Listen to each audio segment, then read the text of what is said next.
day. Every time Dick and Harry got something to say, but what they said ain't got no fabric to it. Yay takes and thoughts with dice right through it.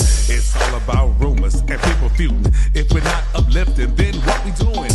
Yeah, they love the culture, yet they trying to wreck it. But are we ready to go hard to protect it? If we don't stand firm, then we're sure to fall. Are you ready to fight this thing and accept the call? Oh, it's all about dealerships and the mall. Now I'm ready to go for broke like Apostle Paul. I'm charged with the task to keep it real, moving straight forward, not about to yield.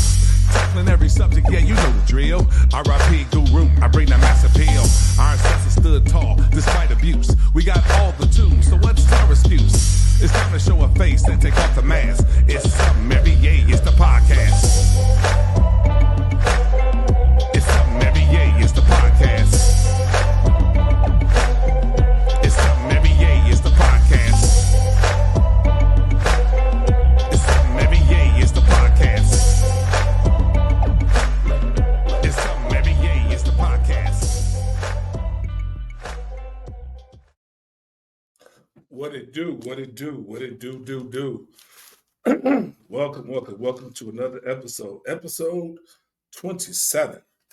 Episode 27, to God be the glory.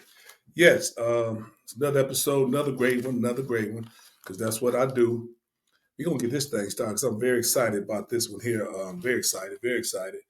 But you know, we got to do our little housekeeping things here. For all my people, if you have not subscribed, y'all can't be trolling. You can't be trolling. Don't click subscribe. It costs you nothing. Y'all be liking BS sometimes. Just click the like, click the subscribe. Go to YouTube. Go to Danye F. Jones. If you want to put the whole thing in, you can go. It's Something Every Year, the podcast. Definitely do that. Subscribe, like, share, do all those things. You can follow me on IG. Coach_Jones32. Also on IG, Decola_32. Definitely do that. Also, y'all, you know, I want y'all to check out my boy, Kevin Marshall, with More Than a Coach podcast. He has some awesome shows. He going to kick back in at the start of the year. And also him and his lovely wife, the Mr. and Mrs. Marshall podcast. They come on Sunday nights. They have some awesome shows. If you're married or if you're just in a relationship, they give relationship advice and just things that work for them. You know, they'll tell you, hey, we're not certified, but we showing what we do to keep our marriage still going strong. So fun couple. Had a good time with them playing last night. So check them out, studying on YouTube. Also, my young boy here, Taiwan Hampton Jr., the Game Changers podcast. Man, he on some everything. Spotify, Apple, I don't even know, but check it out. He's on YouTube too. Game Changers podcast. Make sure you put the Z with the changers. Definitely do that. Let me get this Decola off the screen. But yeah, just like we do, we're going to go ahead and get this thing started. Let me bring on my guest. How you doing, my brother? What's going on, man? How you? Hey, I'm maintaining, brother, maintaining. People, this is powerful, smart, funny, serious, father, elder. He got a lot of titles. Man, Kareem Hammond Sr. Wow. Senior. So that means there must be a junior. Yeah. So that's what's up. That's what's up. So, you know, like everybody know me right now. Yeah. Do I like to joke? Absolutely. That's what I do. I joke. But like even in my intro, like I say, if we're not uplifting, then what are we doing? Exactly. And this is another brother here who we're going to do some chopping up some things. I love my ladies. This is about the men tonight. Although women, you can definitely get a lot from this conversation. Trust me. Yes. Now, I'm going to start right off here. This brother here has this book here, The Minds of Men. Yes. We've been trying to put this together for a while, and I know he may have thought I was selling them out, but I said I don't want to bring you on, and I have not read this thing. You know what I'm saying? So I want to be something to form, but right. I have to look at your chapters, man. So I was going back and forth, but awesome book. So So let me ask you this here: The Minds of Men. First, give us a little synopsis. What is this book about? To be honest with you, brother, Danya, it's the book is about men. It's about how men, young men and men, especially when young men, we have been given a certain mindset to certain things from our fathers, our grandfathers, our uncles, and to some degree, those are things that they was able to use for themselves mentally. But when you think about it, as we got older, we start looking at the things that our grandfathers, our fathers, our uncles gave us. And when we became men, we was like, nah, that didn't work for me. That didn't work for me. So the book really came about, and not to put down the men in my family, because that's not what I'm doing. But I actually had an opportunity to see the dysfunction of the men in my family. Love them, love them dearly, but I saw their dysfunctions, and it caused me to embrace those dysfunctions. And I applied some of those dysfunctions to my life as a man, not knowing that those are the things that was not for me. I had to learn on my own, with the grace of God and the teaching of God, of how to do certain things. Because guess what? In the 60s and in the 50s and the 60s, when my grandfather did certain things, those survival methods wouldn't work for me. Um, you know, being a team player, doing things as a man, really taking care of your children, and you're being a father and walking into manhood. A lot of things that I did not uh, grasp as a young man, because when you're coming up as a young man, and especially for me and you, all we thought about was basketball and And girls. girls. That's it. Basketballs and girls. I That's saw my it. dad go to work every day. My dad retired from General Motors. I saw my dad work 6, 7 days a week, get the check, cash it, put the money on the nightstand, gave it to my mother, go pay the bills. Go get up, go back to work again. I probably played in over 1,000 basketball games. I could count on my hand how many times my father came to my game. Not that he didn't want to be there, but coming from a family of 9 people, somebody had Right. to work. Absolutely. So I take my hat off to him, just being a good example of having a good work ethic, which I did get from him, having a good work ethic.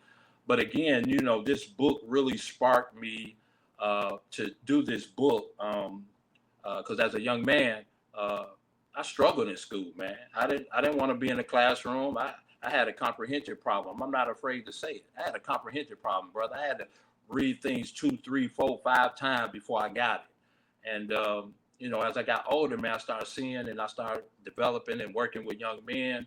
Um, Even my boys, I even told my boy, hey, your dad had a comprehension problem. They was like, what? It really kind of blew them away. But I had got to that point, man, where I was helping young men, and I helped this particular young man, and he told me, he said, sir, you need to write a book. And I was like, write a book? The moment he told me I need to write a book, that's when I heard the enemy speak to me and say, no, you can't write no book. You got a comprehension problem. Right. Yeah. So I ended up talking to one of my mentors. Shout out to Colin Pinckney. He's a chaplain for the Charlotte Hornets. He's been my mentor for like 15 years. And he told me, he said, well, I'm going to tell you what you need to do. Get a legal pad, get you a pack of pens, and just start writing. I say, write what? He said, just start writing.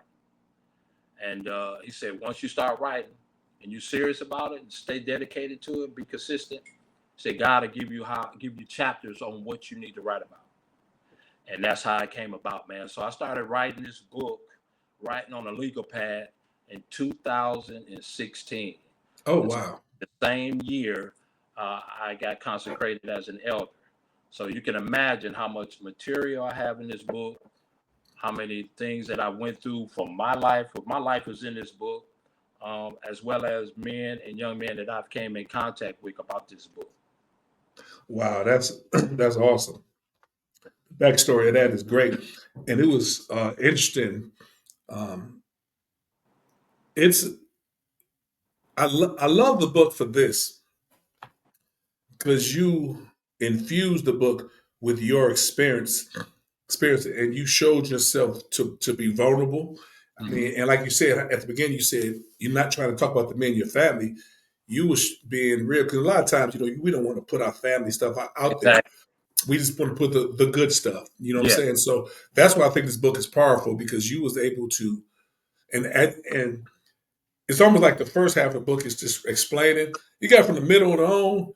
Hey, it got deep, because it was like, man, this some of my stories. So I think this was, and obviously stories that, because a couple of things you hit, which we're going to talk on, that I can strongly relate. And I was thinking about the thing, the mind. So the minds of men, obviously, as a child, we all, our formative years, very critical.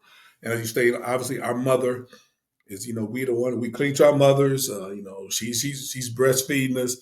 That was always funny, because my daughter was born. I was like hating. I'm like, baby, you want to be with me? But I said, she has the milk. Yeah. That connection Yeah. is there. But Yeah. and she's obviously our first teacher. But Mhm. that was interesting when you said, even though those formative years, but that ages of 7 through 14, Mhm. that's when a lot of info is learned Yeah. negatively and positively. Yeah. Speak on that a bit. Well, basically, what between 7 and 14, those are the tender ages for young men to actually understand uh, who their mother is, who their father is. And doing a lot of mentoring for young men, I found out that a lot of young men from that age group, a large percentage of them, more than 65%, either know their father or don't know their father. The ones that know their father, the father is not living in the home. The ones that don't know their father has been given the image that their father is not available, their father's not there. I heard a lot of negativity from mothers because the mother was hurt by the father. Absolutely. She pushes the son father relationship away from the son. So what happens is, and it's not intentional on the woman or the mother, but this is what she does. She can't teach him masculinity. She can't teach him manhood, but she tries her best. Right. But the only thing that she could teach him is the nurturing part of her. Guess what? There are some young men that were raised by a woman, they're doing great. Absolutely. But when they get to that manhood, it's always going to be something missing Hmm. that a mother can never get them. So what happens is that tender age between 7 and 14, he's trying to get into something. He's going to challenge his mother. He's going to disrespect his mother. He's going to tell his mother to shut up. He's going to say, "Nah, I'm not doing that." He's going to want to be very disobedient, and her mother is going to find herself disciplining that young boy more than the young girl. Yep. Why? Because the masculinity of a man is missing from the home. Guess what? I seen my grandfather just sit in the couch, but his presence was there. Yeah. See, Yeah. when the presence is not there, it has a major effect on a child, especially a young man, because all he know is my father's not here. And I'm hearing my mother say, "Oh, your father's not here," or "He doesn't want to be in your life." So guess what happens? Sometimes the mother feeds her emotion as it And pertains to the father to the young son. So the emotion, now this is the part that I deal with all the time. The thought pattern that the young man or the young boy has from age 17 to 14 as it pertains to his father, he's seeing his father through his mother's eyes. eyes, yes. So when his father does come around, he can't relate to his father, nor can the father relate to him because there's a disconnect. Why? Because the disconnect came between the mother and the father are not in relationship, Right. nor are they on good terms. So I tell mothers all the time, if the father is not willing to be in the son's life or he's not available, please, ma'am, always find a man that can properly mentor your son from a masculinity standpoint to teach him how to be a young man into his manhood, be it it's your uncle, your brother, a pastor, or a male mentor. I tell women all the time, mothers all the time, stay away from trying to raise your son from a masculine standpoint because you can't do it. It's not available to you. Yeah, you kill yourself. They'll kill themselves trying to Yeah. do it because Yes. they'll be frustrated. That's interesting. You're talking about like even like the absent father, and like you say, your dad. You know, he worked. He was there. You know, I'm blessed to have had my father. But I mean, there was a lot of men. See, within the neighborhood that I was blessed, and I know Yeah. I didn't realize at the time, even Mhm. outside of my father. But and I just remember something DMX said. He said nobody's neighborhood had a father. That's right.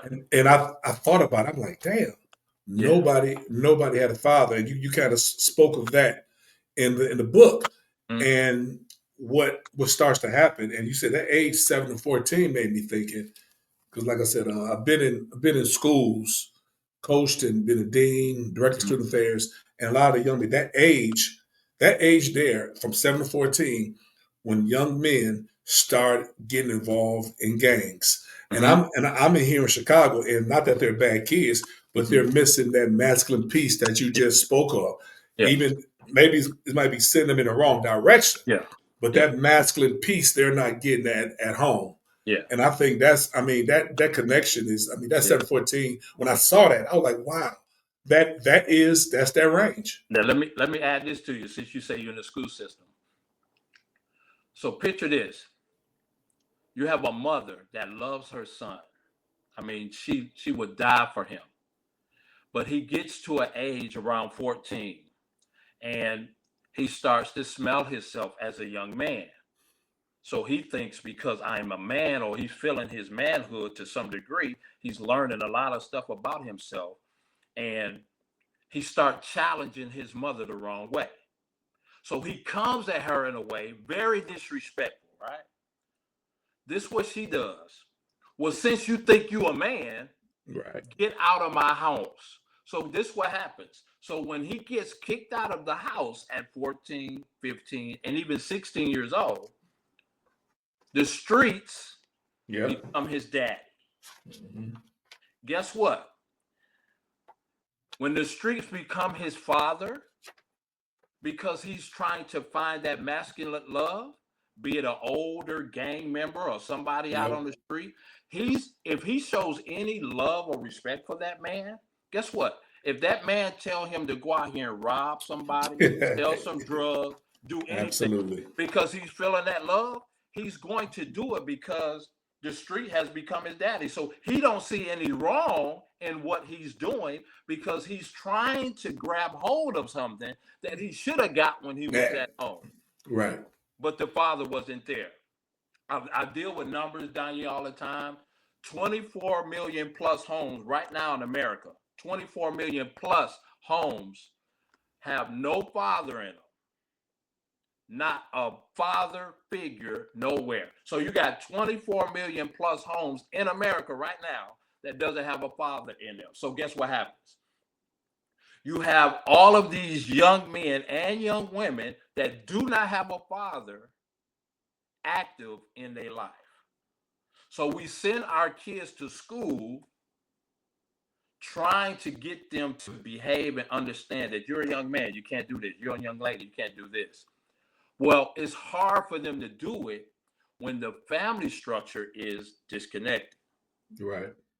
So it puts pressure on people like yourself that's in education, trying to get this young man to do something that he has no idea what you're talking about. And it frustrates him because you're trying to get him to become something that his father probably wasn't able to do or didn't want to do. And it's putting pressure on you to get him to do it. So because he don't understand, he's frustrated and he lashes out on you. I think that's man, that's it round the head because Kareem, because and it's also what it does too. Like you said, when the young man looks at his father through his mother's eyes, Mm-hmm. it's an automatic internal resentment Yeah. because particularly initially until the students or whatever got used to me and understand well my heart was genuine, the men, it was automatic. It was a combat because they saw me, this black man, as their daddy, Yes. and I had to earn that trust. Yes. And because, like I always tell people, I said I'm a farmer. I grow man fruit, and Yes. I know and I understand. It takes time because Yes. I understand where they're coming from. Hmm. Now, you said, I thought this was interesting. You said our eyes are the doorways to our mind. Talk about that a little bit. I love that. So what you see, you admire. No matter if you don't like it, it caught your eye. So if you entertain it through your eye vision, guess where it's going to go? Once it goes here in your mind, if it slides down here, Yeah, it's in there. yeah, So guess what? If I look at somebody and say, "Oh, I hate you," and I look at you and I say, "I hate you because of what you did or you said to me," everything that we deal with, Danye, it starts with the mind first. What we see, what we hear, especially what we see, it comes here first. If it gets here and you entertain it and it gets down here, we got a problem. Be it negative, be it positive, be it I'm real reserved in some certain areas. But yeah. the doorway is it gets in here. Mm-hmm. Once it gets in here, we got a problem, especially if it's negative. You know, um, one of the favorite scriptures I have is "Be ye transformed by the renewing of your The mind." minds, yeah, How do you put yourself in a place of being transformed? How do you get your mind? I don't want to preach tonight, but how do you get your mind from being a certain way to where it's the mind of Christ? right. I did a video some time ago, and it's funny you said that because I was just looking at it. And 50, I'll deal with numbers and percentages. 54% of pastors in America right now do not talk about mental illness in their church. So if the Bible says uh, foxes have holes, birds have nests, but the Son of Man does not have a place to rest his Mm-hmm. head, what Christ is saying is we need to move the way how we think out the way so the Son of Man can speak through us. Through us, right. How can that happen when you already dealing with mental issues? How can you know that the things of God don't even line up? And you're thinking a certain way, like God is telling me and Jesus is telling me to have faith, trust him. How can I do that? I can't trust him, have faith. I don't understand that. So we're dealing with a lot of stuff that people are dealing with mental issues, and we're not dealing with those things first Yeah, before we even give them the word of God. You see what I'm saying? So you yeah. got a lot of pastors that are walking away from churches, dealing with numbers. 20, almost 2,000 pastors walk away from their pulpit every month in the world. 2,000 pastors walk away from preaching and pastoring their church every month in America. Why? Not just because of stress issues. They're having a hard time of getting the word of God across to people that are dealing with so much, and we don't have the answers for them. I know 3 psychologists right now, 3 are retiring before the end of this year because they said all of the things that I've learned, all of the tools and the things I went to school for is not helping the American people. It's not helping them. Why it's not helping them? Because so many trauma issues that people are dealing with has really taken over people's mind. Now we ain't just dealing with natural trauma. There are Right. spiritual traumas that Absolutely. people are dealing with, and we don't have the answer to them. And it's a sad situation because it's only getting worse. It's only getting worse. So when you talk about doorways, things getting in, we let so many things get in that we become toxic in our Toxic, yeah. And that, that's the thing, man. And I'm gonna jump in this a little later, but like you said, and particularly men, we don't want to ever feel vulnerable. We ever don't want to feel weak. And talking, particularly in our community, talking to someone, to go and see someone was looked down. And I'm not ashamed to say it's only been like in the last 10 years with me myself, I've taken mental illness seriously. And it had to me have had two young men, strong men who I viewed, and I still think they're strong men, to see them institutionalized, that messed me up because I know these young brothers, and I started. So I don't play around with that now, and we don't want to talk to people, and Mhm. people, and even like Christians, some what I call the super Christians. You you don't need to talk to nobody. Talk to God, okay, but God put people in place. So I mean, so it's like if your arm come out of socket or whatever, we got a tore clavicle. They have doctors. Got to have doctors for you to take care of that. You can't put no shaking up put some tussin on it. You got to go ahead and go see a doctor. So Yeah. this another thing you said here. I know I'm hitting all this because I was like, man, I don't want to do too much because I want people to buy your book. So I had a whole list. I ain't saying that. I might prelude it because I want people to buy your book. Check this out. Mhm. You talked about mammals. How? Yeah, go yeah. Don't laugh. These your words, brother. How like Read it. human I want you to fathers. read it. I want you to read that whole passage. Read it. Okay, hold on. Let me get it here. Let me get Read it it. here. Hold on. Let me start here. It says oh man, let me see. There are mammals. I'm gonna go ahead here. Okay, let's see. If you had to do some math, I wouldn't do it. That was good math, but I always felt I could read. Read it. See, you said I want to share something with you. To be honest, I did not know, but maybe I just did not pay attention to. Did you know that in some cases there are mammal species that some of the fathers have nothing to do with their offspring after mating? All caring duties fall to the mother. With that being said, I hate to say it, but so many human fathers are acting like some of these specific mammals and leaving all the responsibilities to the mother. Don't you know, fathers, that your role as a father is just as important as the mother? But in today's society, we have a large percentage of men not acting like ink in caps, human fathers, but like mammals. Mm. Enough. 100%. That's why I wanted you to read it, because while I was in that chapter, and I was talking about it, that thing hit me. It's so many. We as men sometimes act like animals. Yeah. We impregnate the woman and say it's not my child. We deny child support. Um, we deny responsibility.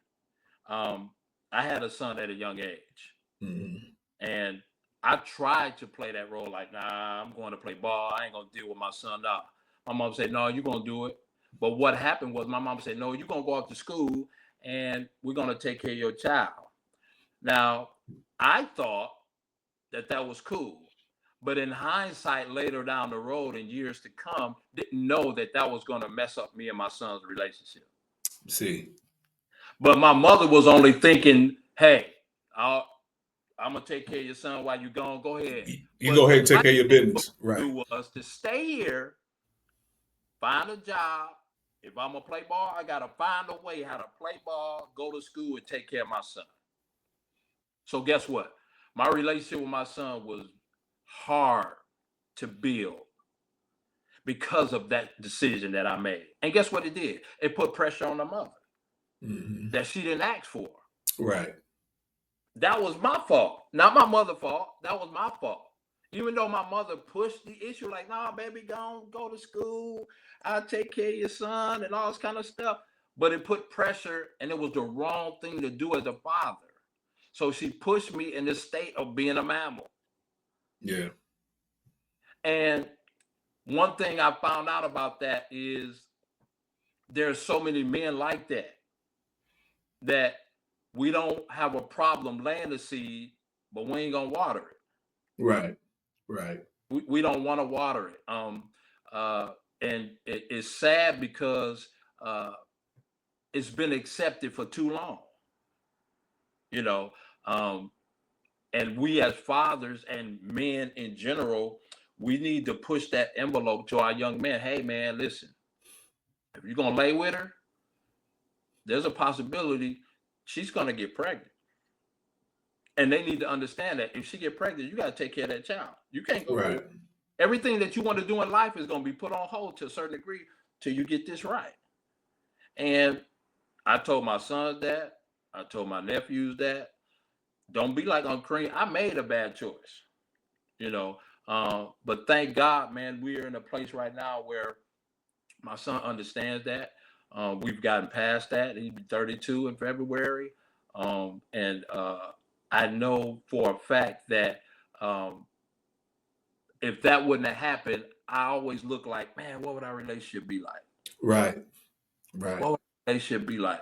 And to some degree, man, there's so many men out there that dealt with the same thing I have dealt with and made a wrong choice in not taking care of your child when that child came into this world.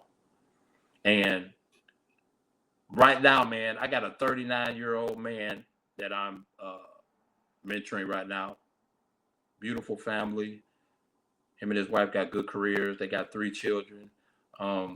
And he said, man, Kareem, man, I just don't know how to love my children. I don't know how to love on my wife or anything like that. He said, I said, well, what? I said, what happened when you were young? And dude broke down and cried in front of me, man, at work. Cried right there in the face. I said, you all right, bro? He was like, yeah, I'm all right. Went to the bathroom, came back. I said, you good? He said, nah, man. When I told you that, I was thinking, if my father would have only just took the time and told me he loved me and hugged me, I would have been a better loving person.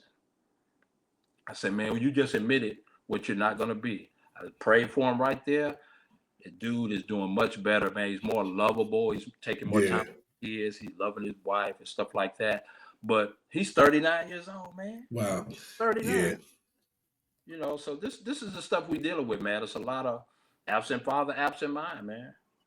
And I think it's almost, I'm not to say that the women don't have their little things, but in every man's mind, Mm-hmm. it's a whole world, positively or negatively. Because Yep. I mean, just and maybe, and I just know this now. That's why I do know. And like I'm a deacon in my church, and I talk to brothers, and I think some people be looking some kind of way how some other brothers are attached to me because I don't put on no airs. Yeah. I said, Danye messed up. Yeah. I ain't talking about I'm recovered. I'm like, Lord, thank you, because if Yeah. I was God, I'd have been through me a long time. I said, this Negro, this ain't gonna do right. You Okay. know what I'm saying? But Yeah. but those twins, grace and mercy. Yeah. But this next piece here, Boy, you got a lot tonight, brother. oh, dude, listen, and I'm telling you right now, like that's why I told you, I usually do my joints at 8 Eastern. I told because I want to hit all this because Yeah. I think what's important, men do not talk. And when they do talk, because a lot of women say, why he just shutting down? Listen, he can't talk to you. Much love to you. Not Yep. that. But men got to know to talk to men to feel Mm-hmm. vulnerable with Yep. another man and still know that I'm a man. You feel what I'm Yeah. saying? Yes. So that's why I think it's important. Yeah. This is one piece I want to go into. I think is powerful because it's never talked about, but you hit it on. Uh-huh. Pornography. All right. Okay. Why did I Listen. know that was gonna be one? Because I mean, how it affects the male mind, and it was. I just remember growing up. I don't know, the old school cable box. It was brown, and it had like 3 levels. The Playboy channel was on that 3rd level, Yeah, but exactly. my mom and they have it, so you could just see the. So you trying to say, was that a titty? Was that you know what I'm saying? Yeah. Or somebody's dad had some Hustler magazines. Yeah. Hustler was more raunchier than the Playboy, or there's always like at least one porn tape in the hood, and they would pass around like, man, who got that tape? You know what I'm saying? So I'm saying all this, but see, whereas now porn is so accessible now, and I thank God I was born when I was born, so I Man. can imagine what it did to just young boys then, and I'm putting Mm-hmm. myself in it because I had to change my way of thinking some things. Yeah. But now, so how do you look at pornography in a young male's mind? It's free access. It's something that they aspire to. Social media is probably been used in the wrong way, in the wrong content as it pertains to sexuality, Yeah. visual sexuality. As old preachers in the church used to say to us, eye candy. Mm-hmm. And when you see enough of it at a young age, you aspire to it. Yep. So when you get on your phone at 9 and 10, 11 years old, you look at pornography, you can pull it up. You have more kids dealing with sexual desires and sexual appetites in elementary now than you did 20, 30 years ago. Absolutely. Absolutely. Why is that? Absolutely. Why is that? The access for them to get to it, it's easy. Mm-hmm. Our social media, our movies.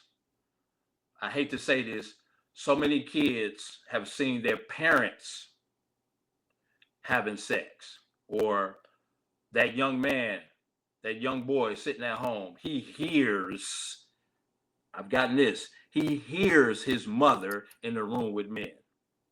Right. It's in his ear gate now. So he like, where's that sound coming from? So he tell his little boys, his friends or whatever, oh man, you can watch that on your phone, man. You can watch that. So they're passing on sexual appetites and sexual Yeah. desires at a young age. So young boys and young girls are more promiscuous than they've ever been. My kids are out of school and everything, but I say after 2010, they were still in high school. The girls are more sexual than the boys. Very aggressive. Girls, Absolutely. girls was giving boys fellatios and all this kind of stuff on the school bus. Yeah. And Yep. we're saying to ourselves, the boys have nothing to work for. No red tape. No red tape. No, none. Yes. So it's bad. Pornography, I deal with numbers. All right. Sometimes I get on a prayer call or get on a preacher's call sometime once a month, because sometimes, God forgive me, some of them they don't know what they're talking about. They just be all over the place. But the numbers came out that almost 61% of leaders and pastors in the church across this country struggle with pornography. Mm-hmm. 61%. So that preacher you like, that person, that leader you aspire to, he, from a male's perspective, dealing with pornography. Why? Because it's free. It's free access. And the sad thing about it is God instituted that type of sexual intimacy between a man and a woman in marriage. Mm-hmm. But anything that God does, Satan comes and makes a counterfeit. Yep. So he turns intimacy between a man and a woman that's supposed to be love, he makes it nasty and He graphic, make it perverted. Yeah. make it perverted. So Yeah. we're living in a society now where sex ain't even doing it, or intimacy ain't even doing it in marriages anymore. Mm-hmm. Men are stepping out of their Lord forgive me. Husbands are stepping out of their marriage to look and to be a part of a sexual uh, fantasy that they're struggling with and can't get it at home. Right. The Bible says that the bedroom is undefiled, right? Fine. Yes. But we can't be honest within ourselves and say, honey, before I got married, I used to go to strip clubs. Mm-hmm. Man, spent a lot of money in strip clubs. And but men struggle with pornography because it's a secret that they don't want to let go. It's got Right. a hold on them. It's a Right. stronghold. These are strongholds that God said if we release these strongholds, He will deliver us from out of them. But sometimes there's a thorn in our flesh.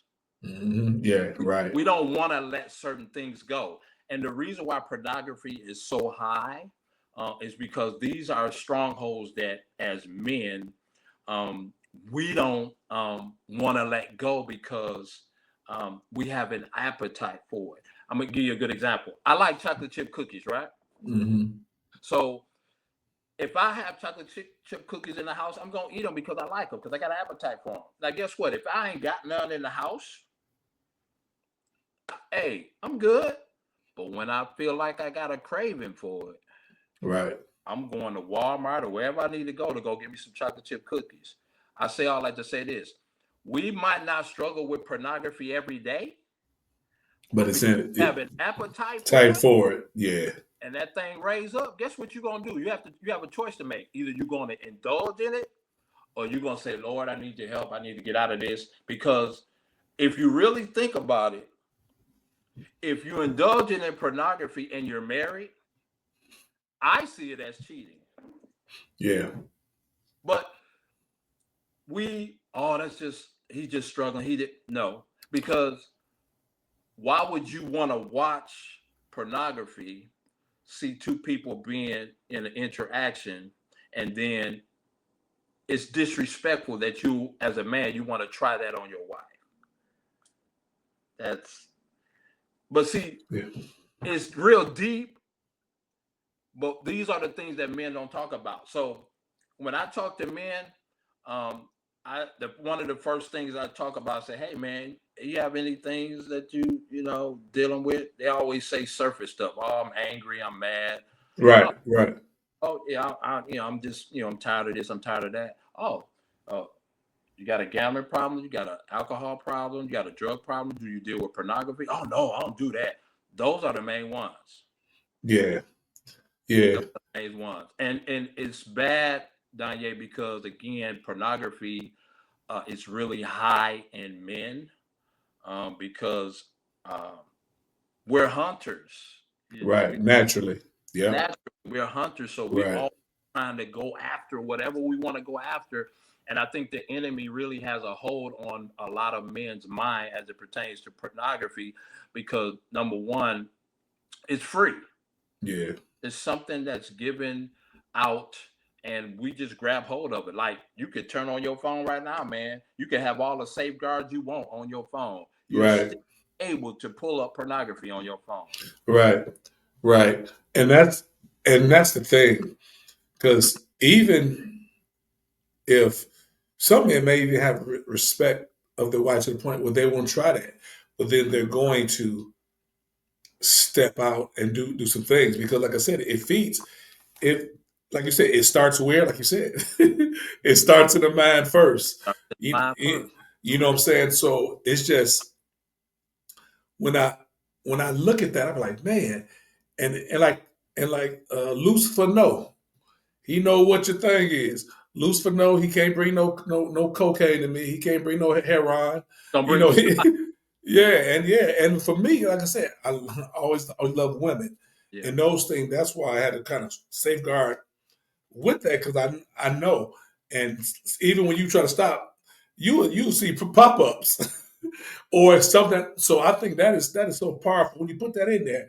I say men don't want to really admit to it or talk about it because it's a, and the fact that they don't want to admit to it because they feel shame, Yeah. which is a good thing. Yeah. Because if you feel shame, Yeah. okay, then, and that's what I tell people. I said to me, I said like the Holy Spirit is like a 24-hour caution light. You know, you Mhm. still may do certain things. Yeah. I said, I'm on God, okay, Satan won this round. Yeah. But but if Yeah. you want to, but if you go forward and don't feel nothing, not just with pornography, I'm talking with Yeah. anything. I Anything. think I think you would do anything. If you can do wrong and feel nothing, I Hmm. think you would kill. Yeah. You will still because there's nothing stopping you. Yeah. Now, we gonna come back to that, but no, because I think that is huge. So Yeah. no, and I'm gonna piggyback on something you said. We Uh-huh. talk about some of the pastors. Let me tell y'all something too. I know some of y'all say, well, not my pastor, or if your pastor let you down. Listen, your first issue. Shout out to all pastors. There's Yeah. how beautiful are the feet. Yes. That Yeah. bring, but my thing is, you have to get a relationship with God. Mm-hmm. See, because a lot of times people call me have a relationship with their pastor. That man or that woman is just like you. Mm-hmm. So when you have a relationship, because even people was talking about the whole thing with TD Jakes, I Mm-hmm. said those people in this congregation Mm-hmm. that have a relationship with God, Mm-hmm. they're good. Trust me, they're good. Yeah. Those people who's in Bishop Long's church Yeah. in Atlanta, Yeah. a relationship with God, Yeah. they're good. Yeah. But if your relationship is with Long, Mm-hmm. you're in trouble, and you You're in got to trouble. rethink some things. So people are human too, but I think a lot of times people find a reason not to. Because people don't want to follow God because they want to do what they want to do. So they Exactly. have examples of people who carry the gospel. See. Yeah, you see what, dude? You still got to be confident for what you're doing. So, but I just want to throw that out there because, Yeah. yeah, I just been blessed to been around some awesome men of God and men Yeah. and women of God. Yeah. So, But when they fall, we shouldn't yeah, be we shouldn't be devastated. yeah, no, not like that. Yeah, No. people, you shouldn't be. No. And here's the thing: you fall all the time. You just not preaching to people. Exactly. You know what I'm Exactly. saying? Because Yeah. we all have insecurities. We all have things that we. Because I'd be like, Lord have mercy. If they knew about this, if they knew about this struggle, if they knew, I'm like, that's why I don't try to put on no airs. Yeah. You know what I'm Let me saying? let me Because let me tell you this, man. And like I said, I've been on phones and it's my first podcast, so I want to make sure I show diplomacy on your show. Again, I salute you, my brother. You're doing hold an up, amazing wait. job. You're doing an amazing job. Amen. To God be the glory. It's some every day. The diplomacy is cool. Yeah, Do your but thing. transparency. But I just Thank be you. honest when I say uh, we as a race of people, Hmm. when we see people that we aspire to and love and respect, and when they fall, man, we be the first ones to judge them, bro. And Yeah. and the judgment sometimes is so bad that some people just can't come back from that. Right. Even with their prayers, their fasting, and say, God, I need your help. Some leaders and pastors, man, they can't come back from the ridicule and the persecution that they receive from their own people. Yeah. And Absolutely. it's sad because we as a people, we quick to judge, but we don't want to be judged though. Right. We don't want to be judged, and you know it's a painful thing because uh, I just have to be real with you. Some of us, if not all of us, get more comfort, love, and support from friends and people outside, and not even in our own families, man. Right. Absolutely. It happens a which, lot. which is a mechanism that the enemy uses to destroy family Hmm. because he hates family. He Hate hates it. unity. He hates love. He hates support. He hates marriage. He hates father-son relationship, mother-daughter relationship. He hates it. So anything that he could do to entwine, to get you to disconnect from family, he's going to come here first. Hmm. He's going to come here. Come in And their mind. yeah, he's going to come in that mind. So again, man, it's just, I'm just in a different state right now as it pertains to how I feel about God in my life, family, how people are thinking, and just the whole movement of how things are going, man. We still got a lot of work to do. Absolutely, man. And it's like you were saying, man. It's so much in how we do our own folks. Like we ready to cheer on Man, when they fall, yeah, but you just fail behind closed doors. yeah, You know what I'm saying? And it's yeah, like, and I think obviously it's the plot of the enemy. Like you said, he want to attack the family. That's the first thing God instituted. Because if that family raggedy, that neighborhood gonna be raggedy. That Yeah. neighborhood raggedy, the city Yeah. gonna be raggedy. That Yeah. city raggedy, the state, and it Yeah. goes on and on because Yeah. we hit that family. That's what that family function is. We Yeah. talked about like the absent father, mother. I think Yeah. that's all those things work together. Now, I see how young men when they get to like the teenage years, by this point, I'm just using an example, young man who has kind of let the streets get him. That's who his daddy is now. And we have so many kids, like I said, with mental disorders.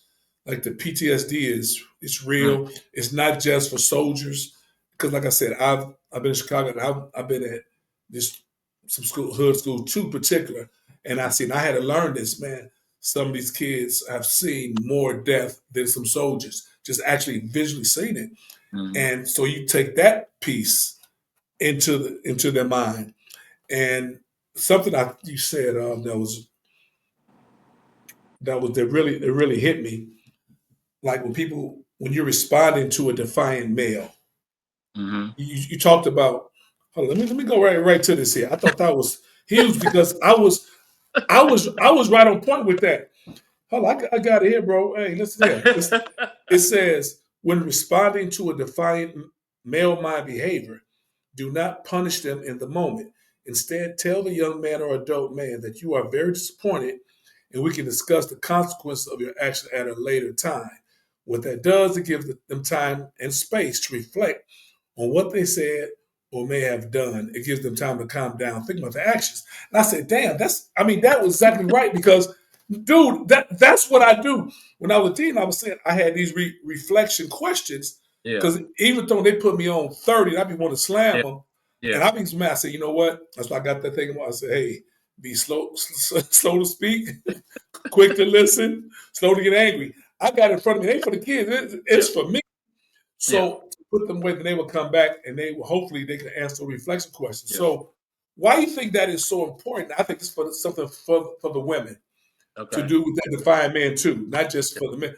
To when you have a man or a son that's being defiant, why do you think it's so important not to just quickly punish them?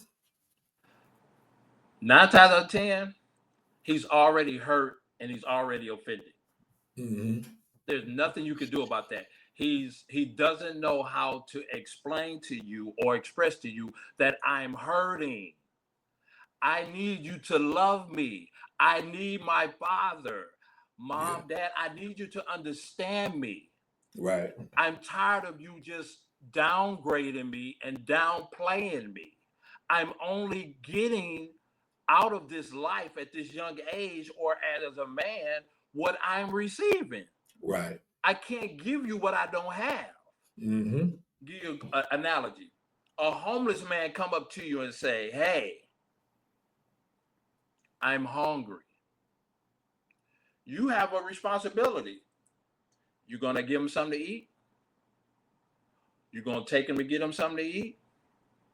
Now, if you wanna try to build some type of relationship with this homeless man, if you don't feed him If you don't first, feed them, yeah, gotta he feed them. ain't trying to hear nothing you got to say. Nothing.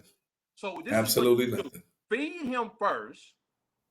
I promise you that homeless person will, while he's eating, he will probably tell you his whole life story of Yeah. why he's out there, of why she's out there. But you got to meet the need first. There's a Yeah. need. Yes. The need Absolutely. is just like you say, he go from 0 to 30. Well, you have to find out what the need is. Why is he so angry? Why is he Absolutely. so mad? Could it be at 7, 8 years old when he get out of school, when he go home, his mother's not home, his daddy's not there, the lights is off, ain't no food in the house, so he's mad, he's angry. So at 9 and 10 years old, he put on his little black hoodie, walk right back out the house, go to the grocery store or go to the gas station and say, I need to stick somebody up. I need to rob somebody so I can get something to eat. To eat. Right. Yep. I'm on survival mode. I Mm-hmm. don't understand that I have rules and regulations I have to follow. I don't understand that. I'm on survival. I'm trying to survive, but they can't explain that to you. Yeah. because they don't know. So what Yeah. do? They lash out, and we be like, he got ADHD. He's crazy. Her mouth is terrible. This girl cursing like she on a ship, and she's 14 years old, and she's cussing the teacher slam out, not knowing she's going through that at home. Yep. And then we want these kids to come to school and sit in the classroom, sit down. Man, it ain't happening. Dude, you see, stop, man. Look, I'm not even at some of them schools like that no more because you know what, and I you know let me tell you something.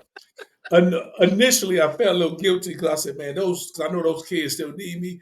But Yeah. I've been doing this for a long time. I'm here 28. I said, I need to chill a little bit, but I still give this some other folks. But here's the thing. I remember I was over security at one school, and when they kids coming through the metal detectors, Yeah. and they already they barking at them. I said, Man. this kid made it to school. So this one young lady, she would come and she would fall asleep in this lady's class at top. Lady going off on her, she would just walk out and go for her sleep. And I talked to her. I said, "What's going on?" She said, Dean Jones, I get off of work at 4. I said, 4 in the morning? I said, yeah. I said, 4. I said, I'm thinking, I know I'm most okay. I said, 24. I'm thinking, like, you work at White Castle, that's 24. She said, no, I work at the factory. It's a strip club. She get off the phone. She was 18. I Uh-huh. said, oh shit. And I'm tired. And I'm thinking, but she's making it to school at 7:45. And I told the teacher, I said, look here, give her work. If you need to bring her down, let her come to my office to sleep or whatever. I said, listen, let's not, because she's right there. She's close to graduating. We Mm, don't want to we don't want to discourage her. mm. So I'm saying all that to say, like you said, that need thing is important because if if you can't fulfill that need, they don't hear jack you have to say. Nothing. Nothing. Nothing. I think, that's deep, man. That's There's deep. a need there, man. We if the parent can't supply the need as instructors, teachers, life coaches, mentors, we need to make sure that that is the top of our list to find out what the need is and try to meet it. You might not meet it 100%, but they on zero. They on 0%. They don't have nothing. Absolutely. So you got to at least give them 50% of Something, right. just Yeah. so they can be productive in life. Yeah. Because I tell my daughter, my daughter, she made us grandparents. Love my grandson, man. He's amazing. 6 months. Cairo is amazing. My daughter is doing an amazing job. But I told her, um, I don't want my daughter. She's beautiful. She's my princess. Oh man, look at you, bro. Look at you, man. Look at my buddy. That's my buddy. Oh man, look at that. That's awesome, man. I appreciate that. He's my Yeah. peace, man. When he can, Yeah. look at the family. That's my family, Yeah. my beautiful family. Man, look Yeah. at you, boy. You got it already. Yeah, man. Because I didn't even but realize. it's I said, "Oh man, yeah, but I told my daughter, I don't want my daughter. I love my daughter so much, man. I don't want my daughter to marry somebody's nightmare. mm-hmm, yeah, There is a lot of young men out here that just got a bad deal, man. yeah, And they don't know anything about marriage and go into the marriage very abusive, very disrespectful. I don't yeah, want to walk my daughter down the aisle to somebody's nightmare. I- right, So I'm out here all the time, man, talking to these young men, um, spending time with them as much as I can. I've never met more young men from the age of 21 and under that smell like marijuana every day. yeah, yep, It's terrible. I mean, every day mm-hmm, they smoke every day. yep, Um, they I don't. I used to have a problem with the sagging. I used to tell them where it instituted from, where it came mm-hmm, from. right, That don't bother them. But then I thought about it. I said, you know what? There's a lot of things more important to this young man than him pulling up his pants for me. right, Let me find the need, absolutely, and once the need is met, he'll pull up his own pants and put a belt on. mm-hmm, But let's meet the need first. Let's get what the need is. And these kids need, they don't have parents. We need to become parents for them, man. Oh, absolutely. Yeah. Yeah. We have, and I just think any man that halfway got their stuff together, I think we have, particularly in our community, we have an obligation Yeah, to pour into these young brothers. I yeah, absolutely, yeah. absolutely believe that. Now, the chapter that was real, I said, man, he really going in. We talked about the passive mind. I don't say Right. all of it because, like I said, I want folks to buy this book, man. But I'm gonna chop it up here. Look here, man. I'm gonna start again. Mhm. Look here. Buy the book is it's an easy read, man. But this got me here. This got me here, bro. You was Go talking ahead. about how you was going in. You were so transparent. You kind of spoke on it earlier. How you became like a 19-year-old father. Yeah. And at first you was kind of like, I don't want to be no daddy. But something interesting, you said that your father kind of doubled down and co-signed with you, telling the girl, hey, don't be lying on my son and all that. Kind of take me through that a little bit. She came to the house, brought the son over. My mom already had met my son. The young lady brought my son over, sat him on the couch next to my dad. My dad looked at him and said, "That ain't your son." Boy looked Pops just didn't say it right there, did he? like me. Wow. When he said that, my son just started crying. Wow. And when Now, he, how old my was your father, son at this point? How old was your son? he was about one and a half. My Wow. mom did seen him plenty of times. My dad was the only one haven't seen him for almost a year. He heard about it, knew about it, but he was never home because he was always working. Right. So at a particular time, the young lady, she brought my son over and sat him down on the couch, said, "That ain't his son," and co-signed on and said, "That ain't your son. You ain't got to worry about it." Later down the line, he took that back and he said, "Son, I should have never told you that. The only reason why I said that for two reasons. Number one, you wasn't ready. And number two, you wasn't married." Okay. So it was easy for him to say, "That's not your child," or, Hmm. and told the young lady that. Yeah. Now, mind you, my dad was a Christian at the time. Okay. Here's the dysfunction. Here's the dysfunction. Little things like that can be passed on, and that could be a generational thing Yeah. if we're not careful. And when he said that, it automatically put me in a state of, you know what? He might not be mine. Let me Right. ask, you been with anybody besides me? Right. Being passive, not really just like it just so happened, whatever, and really just taking a back seat to it, not really dealing with it. You being passive, you're not really dealing with it. You're just like, well, Hmm. it's not really a big deal. I deal with it if I can. Cause my dad already in co-signed and said it might not be mine. Right. You know, not knowing that was the wrong approach and the wrong statement to make. Love my dad. God rest his soul. He's been gone for 2.5 years now, and great man of God. Loved his family.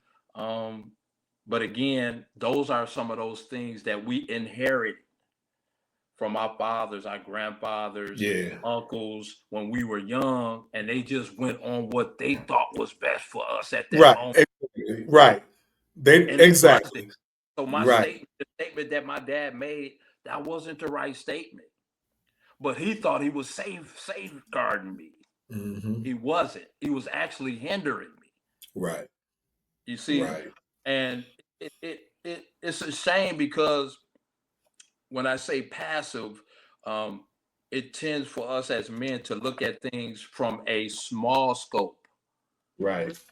Deal with that. That's okay. I know I Yeah. impregnated her. I'm gonna go and do my thing, and I'll deal with it when I get a chance. Being real passive when we know we got great responsibility.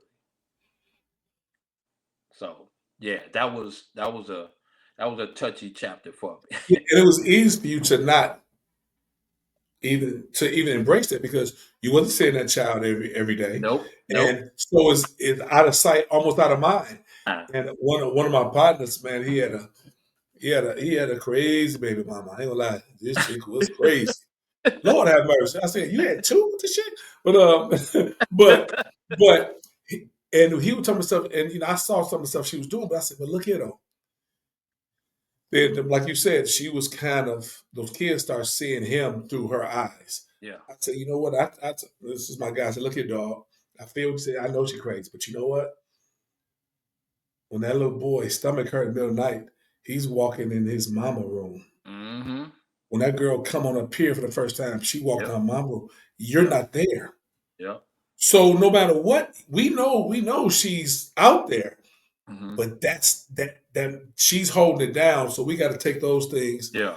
in consideration. Yeah. Um, Now you almost stayed a little bit. You kind of talked about like the social media piece Yeah. and how you talked about how it's mind boggling and like even disheartening that the negative things Mm-hmm.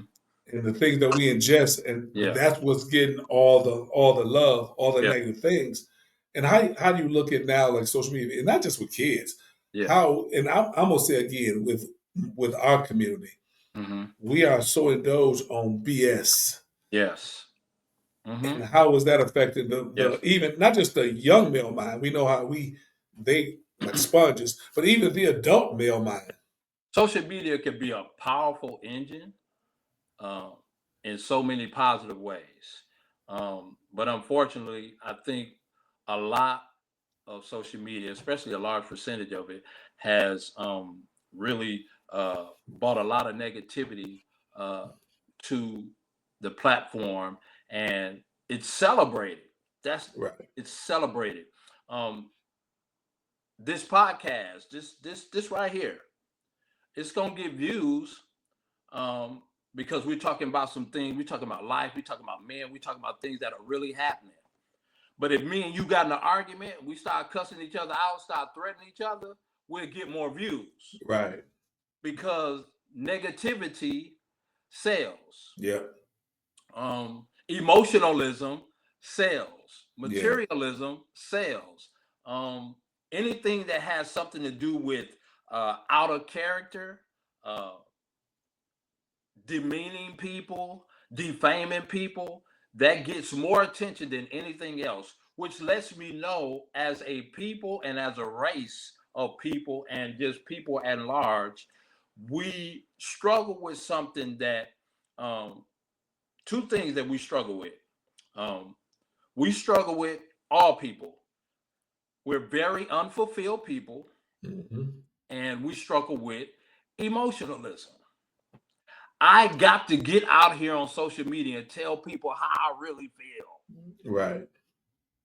What you did to me, how you said it, what you said, and that sells. There's no accountability. Um, we gravitate to, just like you said, BS, because that gets more notoriety in our world. And social media can be an awesome engine um, to do some great and powerful things. And it has, and it will continue. But those numbers and those percentages, far as from a negative standpoint, is going to get most. Um, I look at church for instance. Church has been great to a lot of people. Um, a lot of preachers and pastors are online like never before. Um, they don't get that many hits when they're preaching their sermons or their live service. But if Mhm. somebody catch something and somebody acted a fool in church, Oh, or absolutely. or a pastor get busted with a woman or something like that, it's gonna reach millions of views. Again, why is that? Um, People really struggle within themselves because they're very unfulfilled. Unfulfilled. They Looking for something. Yeah, Yeah. they're very unfulfilled.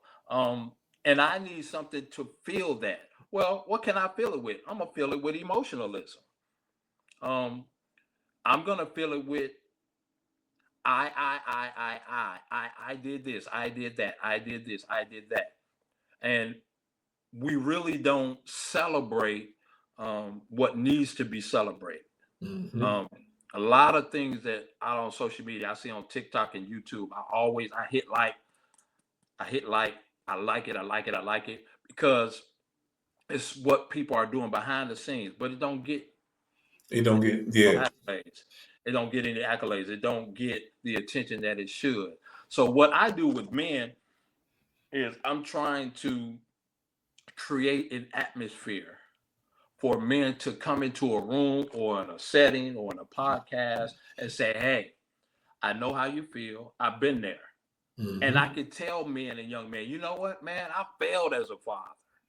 I failed in some areas as a husband. I failed as a provider. I failed, man. I messed up. Matter of fact, I felt weak as a husband sometimes. I felt weak as a father. I felt weak as a provider.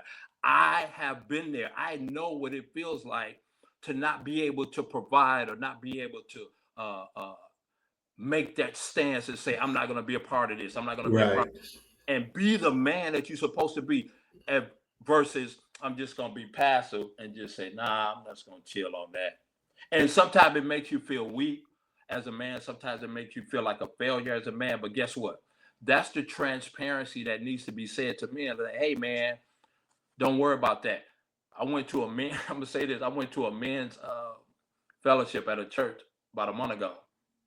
And we was talking about men was talking about physical abuse and stuff like that, and is that grounds for divorce and stuff like that.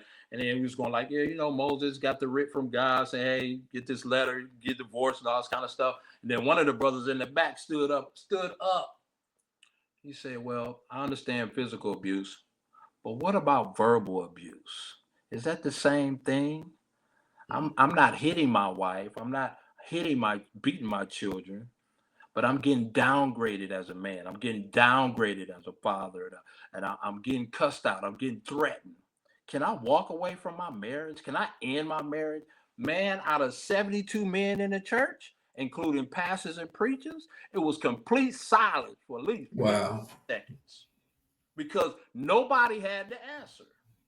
But the reason why the answer didn't come out, it was some good illustrations and things that like that came out of it. But the silence should have never came if we were dealing with these types of things.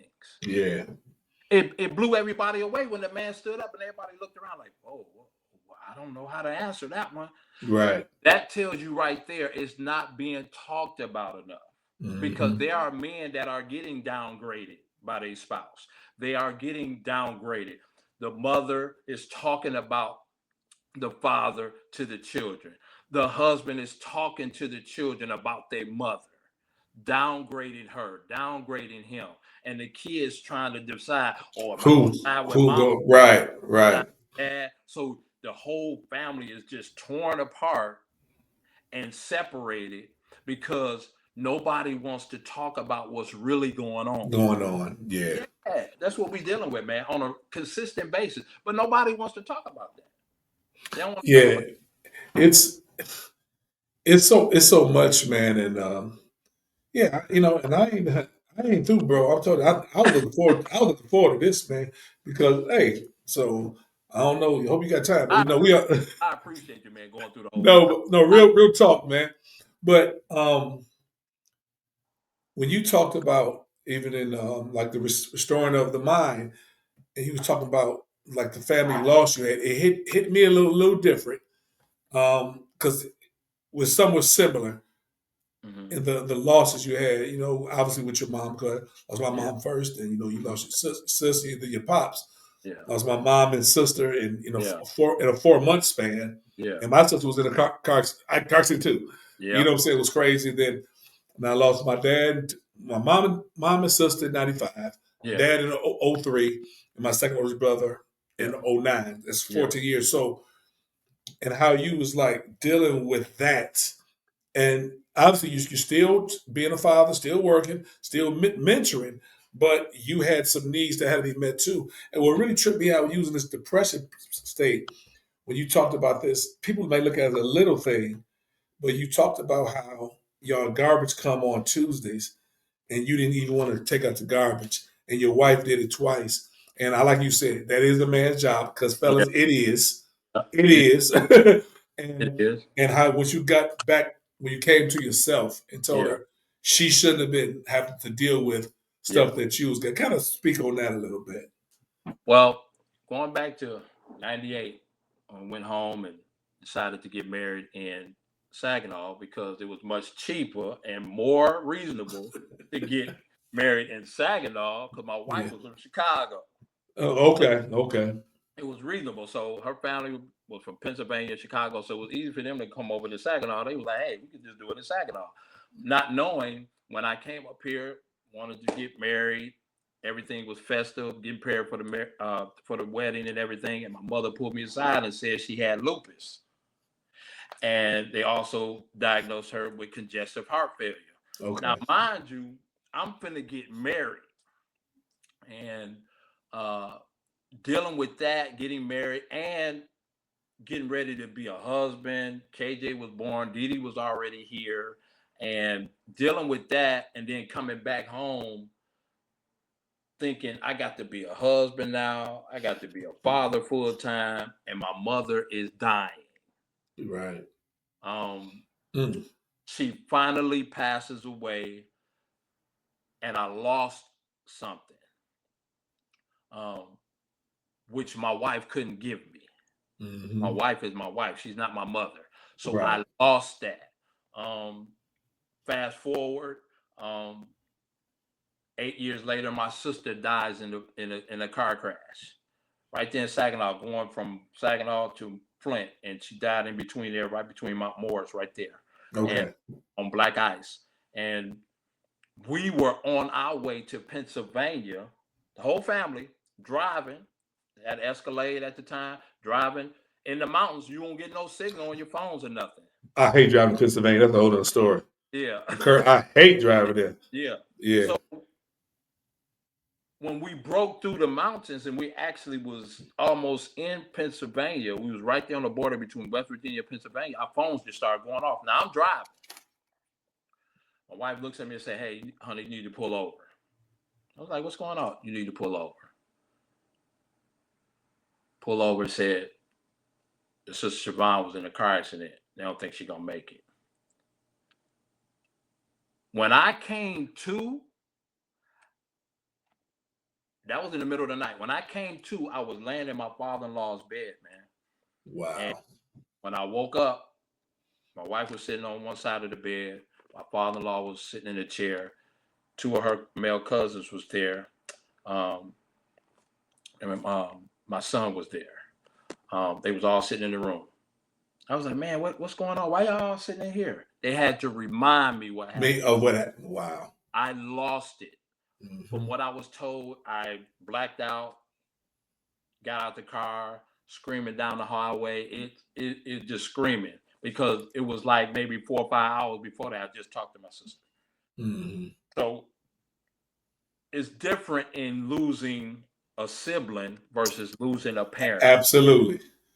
It's a So when different I kind of lost my pain. Yeah. mother, I saw my mother pass away. I saw her declining, so I was preparing myself. Absolutely. I Yep. prepared myself because I said, you know what, Yep. I'm gonna pass away. I'm gonna have to accept that. I'm still gonna be hurtful. I'm still gonna cry. I'm still gonna be in mourning.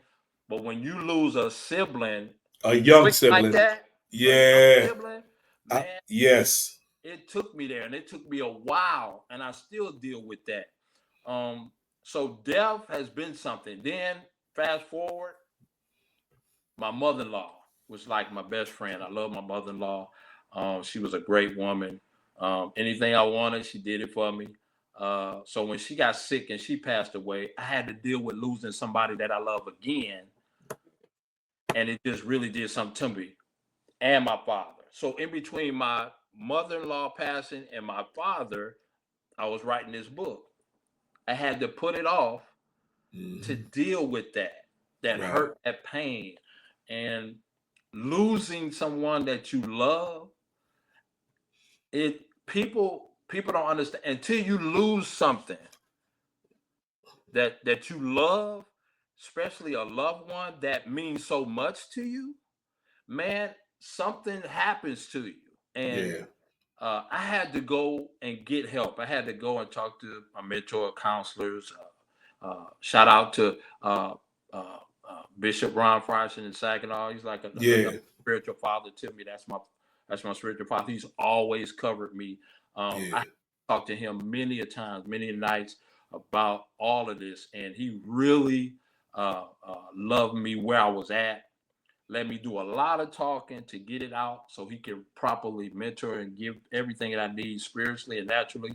So I really thank God for him, as well as the pastor here, Bishop Meekins, among others, and Colin, of course. Shout out to him and Bishop Meekins. They really had to cultivate me from a man's point of view of how to deal with loss. Yeah. And I take my hat off to them for that. As well as my wife at the time, we had to do it for each other because she Yeah. lost her mother, which was her Yep. friend.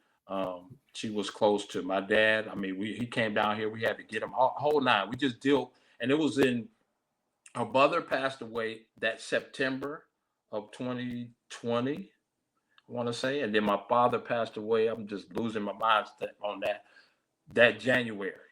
Mm-hmm. And within a 4 month span, she lost her mother, and then I lost my father. So it was like dealing with the pain like that, and then still trying to be husband and wife, still trying to raise kids, Yeah. still trying. It's so much goes on in that time span, man. And uh, without the grace of God, um, I know there's no way we could have made it through all of that, man.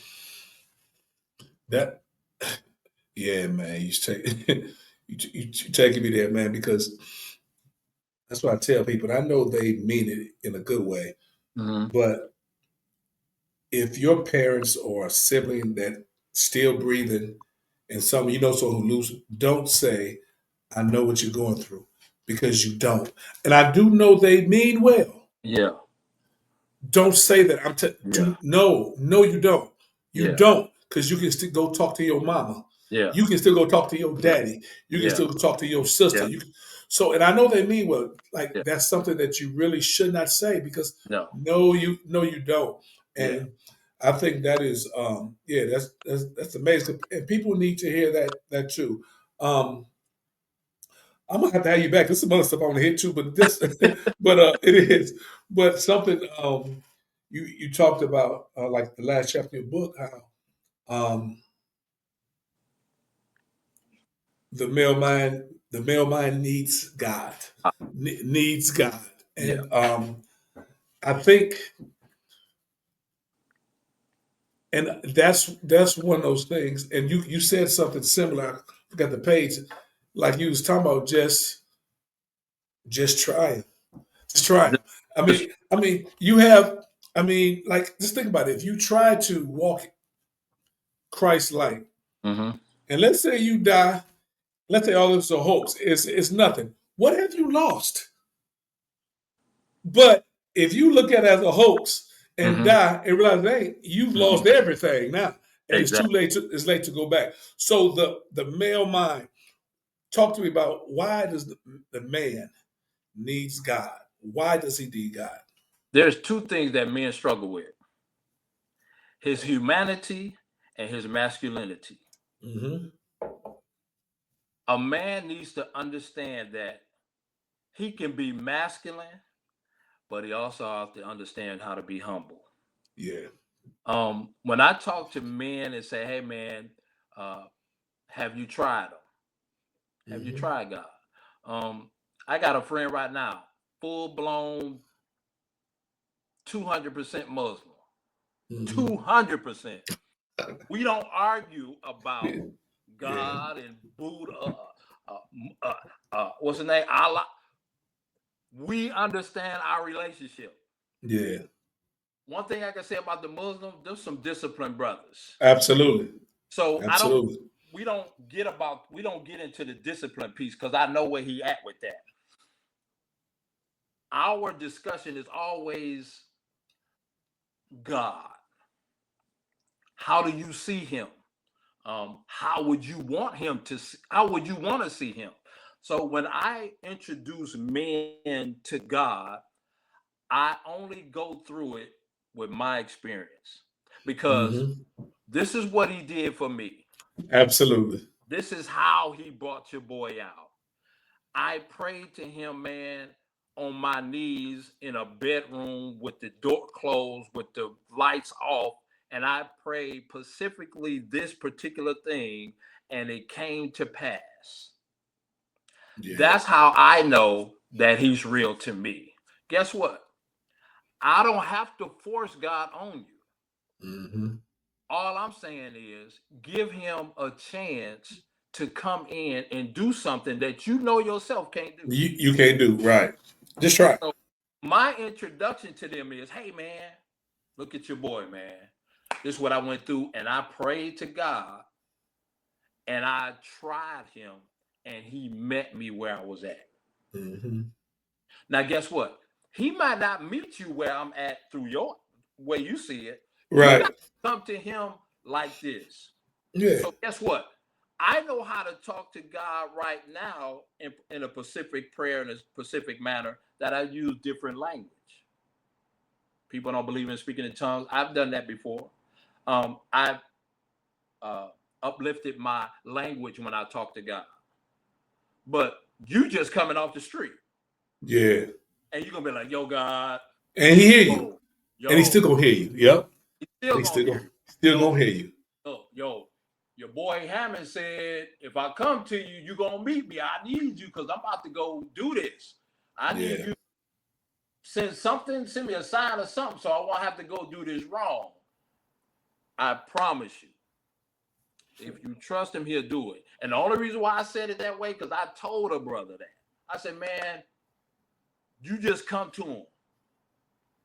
And I'm believing in my heart. If you come to him with a sincere See heart, your heart. That's what I'm about to say. Yes. Yes. he gonna listen to you. He gonna be like, okay, now this man Absolutely. right here came to me. I'm finna meet him where he at. And he trusts me because he came to me. I gotta Yeah. meet him where he at. And I know one thing, that God never fails. He is the, as my pastor used to say, he is the only undisputed heavyweight champion of the world. He's never lost a battle. Right. Never. So, in my eyes, he's my king, he's my champion. So, why won't I continue to trust him to get me out of any situation that I'm in? Yeah. You see what I'm saying? So, my relationship with God is I only can explain it to you how I got to him. That's the only way.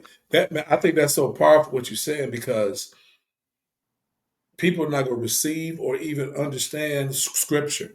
No. You just tell people what he did for you, situation, and it's the thing, man. Like you said, I think God be talking to me reckless, like you ignorant. I truly because I'm serious. I really Yeah. do, and I sometimes I like Lord, it's me again. Yeah.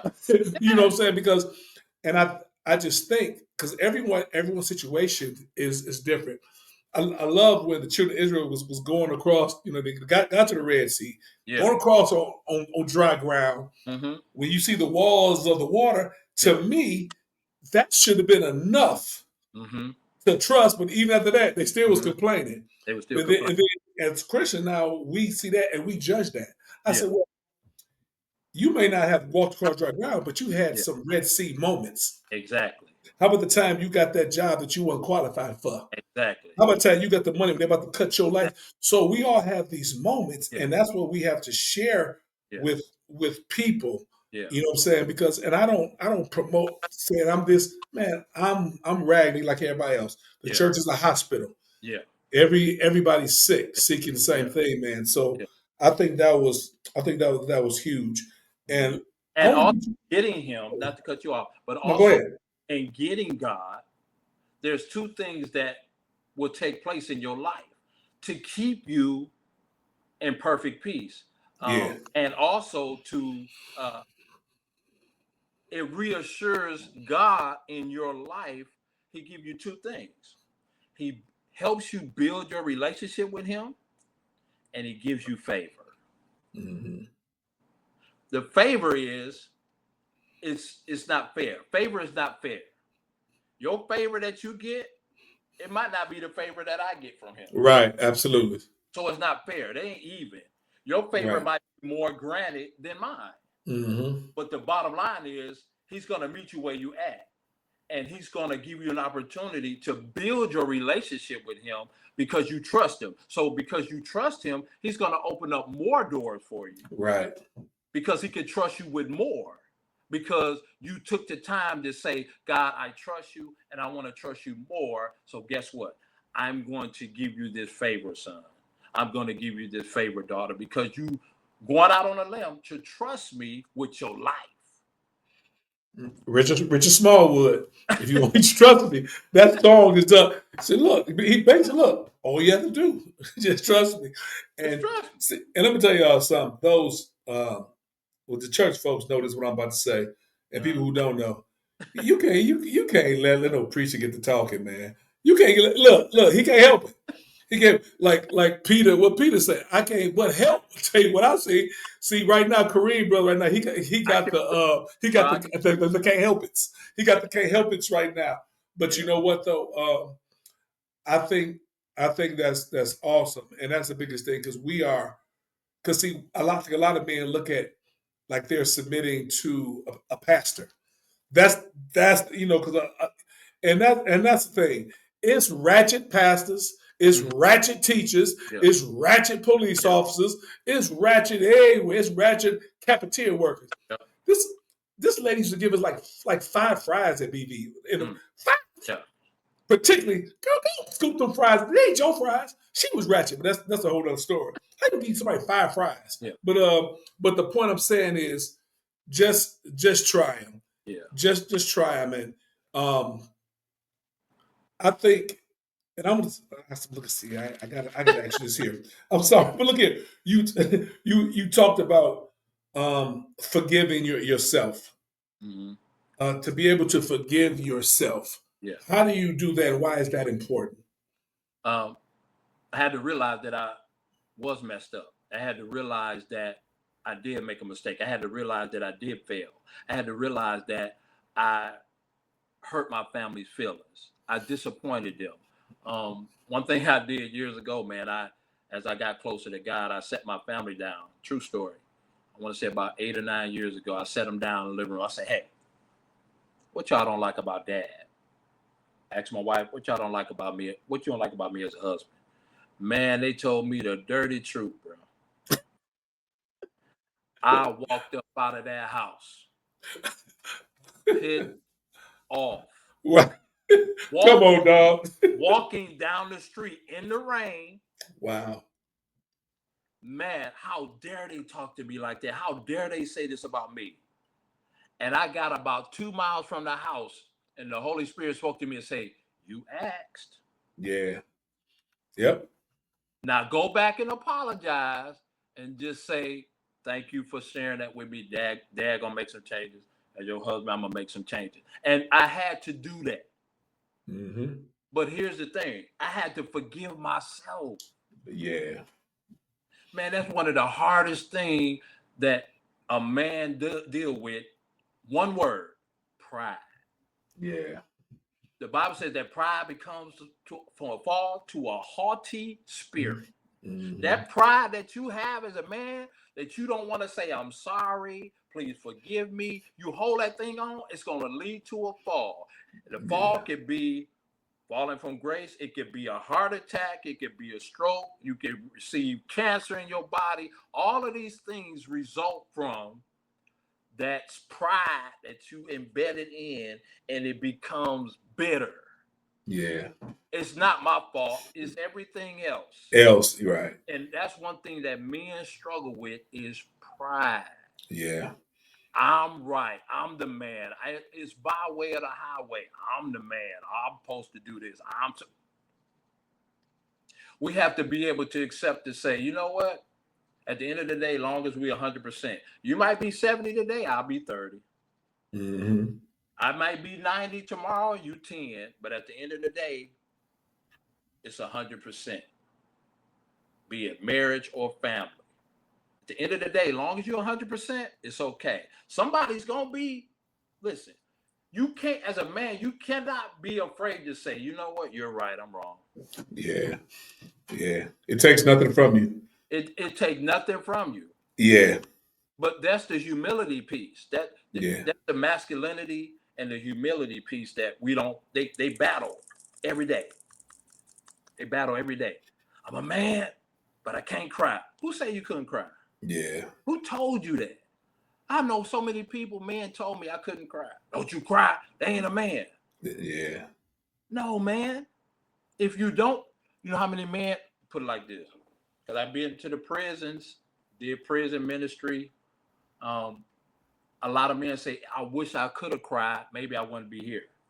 Yeah. I acted out on my emotions. That woman hurt my feelings when I came to our house and there was another man in there, but I ended up killing both of them. If I would have just been honest and just been cried about, went somewhere and cried about it, say I messed up, I treated her bad, she cheated on me, I'm gonna let it go. But you took somebody's life because you didn't show no emotion the right way. Let that Yeah. emotion out, cry about it, get it out, go talk to somebody. But you hold it in and you take matters in your own hands. Now you got to pay for it for the rest of your life because you didn't cry. You held. Yeah. And that's the thing, man. We have to, and I had to do this within myself. I said within the last 5 years, what I call having a ruthless self-examination Mhm. yourself. You know what I'm saying? You have to, and if you was honestly and know you do certain things, and every now and then your pride, like you said, pride gonna say, no, you no, yeah, Negro, you do that, Exactly. and then once you release, your family may not come to you, but you gonna start saying, "Damn, I do that too." Most of I said, "Man, I need to work on this." Man, and you realize how messed up we are because Yes. it's because we've been doing stuff for so long. So It's long. embedded, and at the end of the day, we want to be better because if we're Yeah. better. We're better to our wives. We're better to our Yeah. children. We're better to our coworkers. Yeah. We're better in just period. Yeah. And that's ultimately you want to hear. Yeah. Well done, Yeah. my good faithful servant, man. Yeah. So. This was awesome, man. I know I'm gonna have you back because I already got an idea of a. It's gonna be more of a yeah. I ain't gonna say what I'm gonna do because I don't want nobody to try to steal my idea. But Yeah. what I'm saying is, but yeah, man. But definitely we gonna chop it up, man. And Yeah. it's like I keep forgetting you in Carolina, Yeah. and yeah, you been a minute. Now, how far is Concord from Winston Salem? Uh, about 45 minutes. Oh wow, really that What close? Salem State is, yeah. Yeah. Yeah, I mean, of course, I was there my freshman year. Yeah. I was with Salem State, and Yeah. I love that I love North Carolina. Yeah. Love North Carolina. Oh, I love it, man. I would probably live here for the rest of my life. Yeah, Yeah. yeah. I probably yeah. If I was a little more mature, I probably. But I passed go different way. But Yeah. them things got me in trouble that down there. Yeah. Lost my scholarship. I ain't gonna lie. Hey, my stuff transparent. I ain't gonna lie. Them Yeah. things, woo, got Yeah. me in trouble out there on that piece. And you know what? Now that I'm thinking about it, shout out to my college uh, classmate here at Barbara Scotia College, Roger Washington. He's a Chicago police officer. Roger Really? Washington, call him Rock. Shout out to Rock. Shout out to Roger. Oh, He's a Chicago police officer. He's actually putting together an event with some men and some young men in Chicago's. Apparently, it's going to be in the mid-January or the end of January, and he asked for me to come. So I wanted to make sure I let you know oh, that I'm dude. coming up there. I might be speaking, Oh, yeah. and he want me to Oh, come there and be a part of that. oh, definitely. Let me know. Yeah, I'd love to come to the event. We chop it up for yeah, sure. yeah, Absolutely. yeah. Absolutely. Definitely And let me know about that. like I said, there's a lot of things coming up down here about the book. I got two offers from the detention centers down here. They really want to implement my book in the detention center as well as my mentoring program. They want to do that, man. They really want to implement the book and my mentoring program in the detention center in Charlotte, Mecklenburg, and in Greensboro, North Carolina.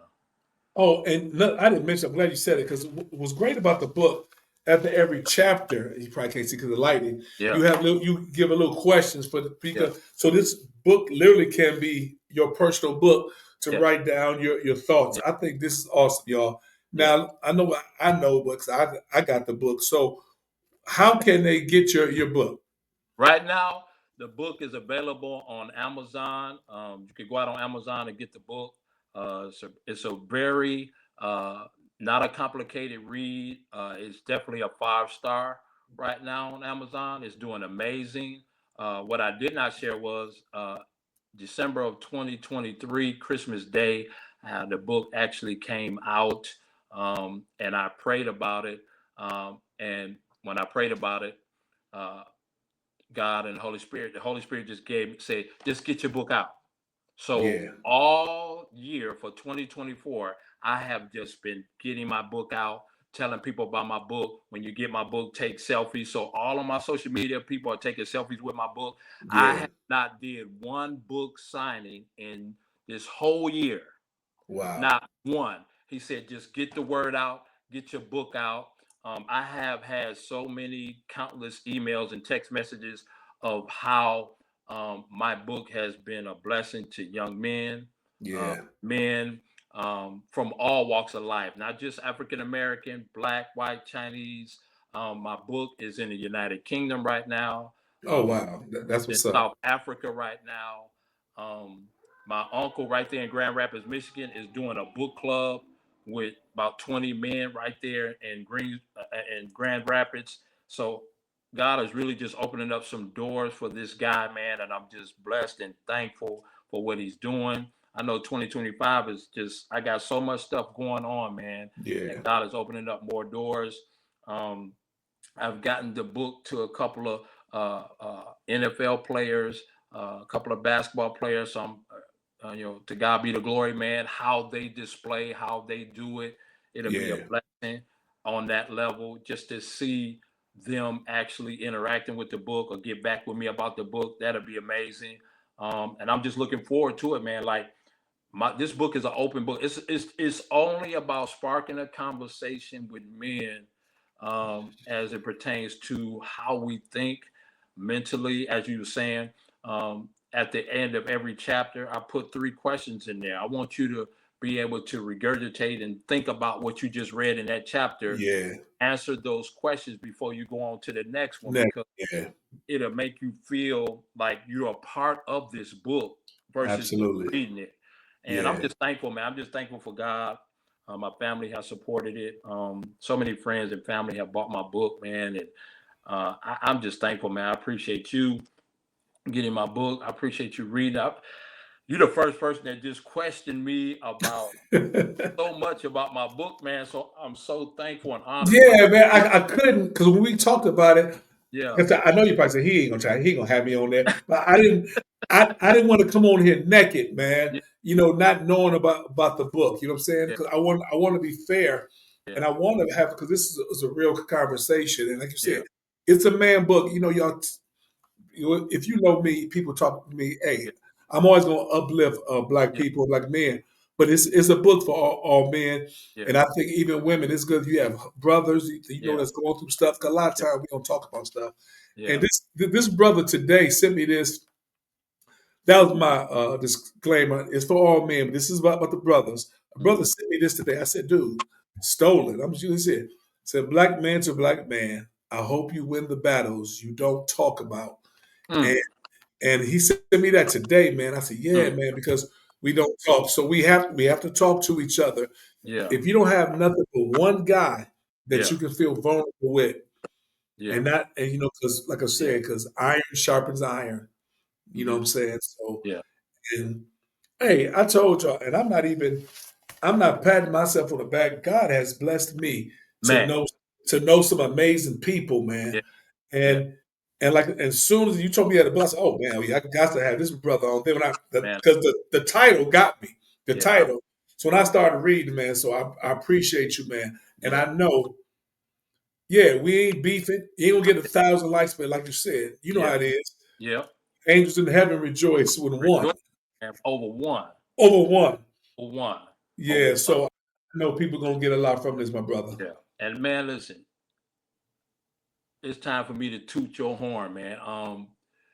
What you're doing as far as your podcast, it's amazing, man. I don't know what inspired you to do it. You inspired me to do it. But your platform is only going to get greater, man, because um, you want to see the betterment of people. Yeah, You want to see people really get an opportunity to share how they feel, share what's going on in their life, and just chop it up with them, man, on a positive note. as well as being able to come out on your platform and really tell people what was really going on. So, man, I salute you, my brother. I Appreciate you. thank God for you, man. Even though you went to BV, um, I Shout understand. out, BV. Shout out. Shout out. Yeah, and a lot of people don't know it was a behind the scenes basketball game between Saginaw High and Don't lie. BV Don't. at Saginaw High. We had a behind the scenes Wait a minute. basketball Going into your senior year. going into my senior year. Now, from what I heard, Uh-huh. from what books told me, Uh-huh. they put them things on y'all. Listen, out of the 6 quarters that we played, and they put a running clock, 8 minutes. We had 6 quarters. It evened out.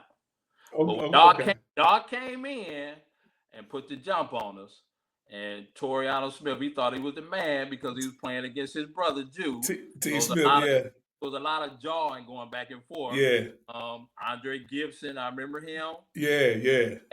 It was a surprise. Now, Noah Reed and Marshall Thomas talked on the phone, but it was Yeah. Saturday morning. They came. Coach was like, "We changing practice." Like, "Oh, what's going on?" And y'all came in the door. I was like, "Oh, we finna do this." And when you shared with Aaron the other night, that game in itself, Saginaw High and BV, should have been displayed to the city and the state I think it's every criminal. year as a I think class it's criminal. something. I think it's criminal. It never happened. Yeah, Criminal. I'm yeah, talking about to the point, and it yeah. was crazy because like one going to my senior year, we had, or was it my junior? I don't know. We was somewhere. We may have been at the Hill. It was a few teams. Newville was there, and the High was there. But see, yeah, we put the things on High, but I really don't count it because Lou and Lano was gone Yep, on some AAU stuff. yep, Yeah, and I'm like, yep. oh, this gonna be a rep. I will say though, Fred Short was hooping though. I ain't gonna lie. Hey, We call listen, him old man. listen, man. He was getting his FGAs, Yeah, field goal attempt. He like, man, Lou and Lano go. Oh, I'm gonna give them. He was hooping though. Shout out to Fred Short, man, for sure. He was getting his money. So yeah, well, so yeah, shout out, man. And yeah, I don't people be tripping like I said, like I told Aaron, I said it's been times I've hit other folks from other places, yeah, DC, got some yeah. other folks. I said it just so happened it's a lot of power come out that little city.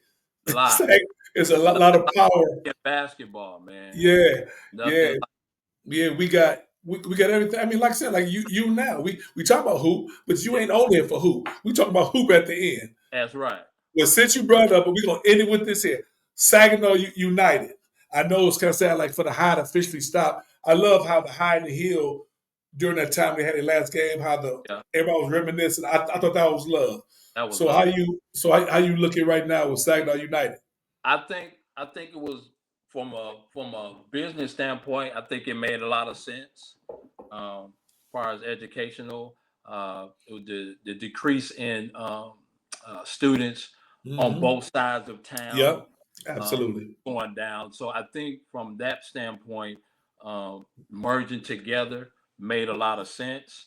But you never, man, Saginaw High, Arthur Hill, the battles, the years that we had, man, it was great. They'll never be forgotten. Yeah, I think Julian Taylor, him and Anthony Davis, they're gonna do a yeah. great job. Right Shout now, out to Jew and Tony they Davis. Shout out to them. Yeah, patches right now, but they're doing what they can do right now. yeah, Principal Eric, they're doing an amazing thing right there. It's a beautiful edifice, man. When last time I was up there, I took a look at it. It's a beautiful place, and I think it's gonna get better. So I think that Saginaw United is definitely gonna help the city of Saginaw. But you still got Bridgeport, Carlton, yeah, Lutheran. I still think, um, you know, I think they closed Buena Vista a little early. yeah, I think they could yeah, have stayed open a little while longer. yeah. That of course you know how Yeah, made me feel, and I was and they it could have felt, merged Bridgeport and Buena Vista. yeah, they definitely could, and it was crazy. When I was talking to Kevin, Couple years ago, Kevin had the Bridgeport was hooping. And I'm watching Bridgeport. I said, "This ain't no damn Bridgeport. They don't even play like." Listen, no, I know. I'm gonna hear from Mike Newton. He gonna start talking Yep. noise. That's my Mike, boy, Mike Newton. We all around. He from Southern, shout I'm out from to Mike. Grambling. Shout out to Mike.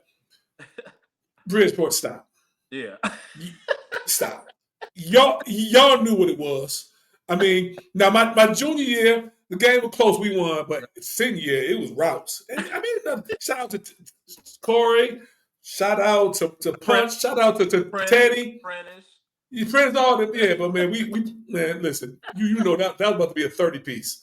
I mean, real talk. I mean, but shout out to Bridgeport though. Yeah, Shout out shout to out Bridgeport.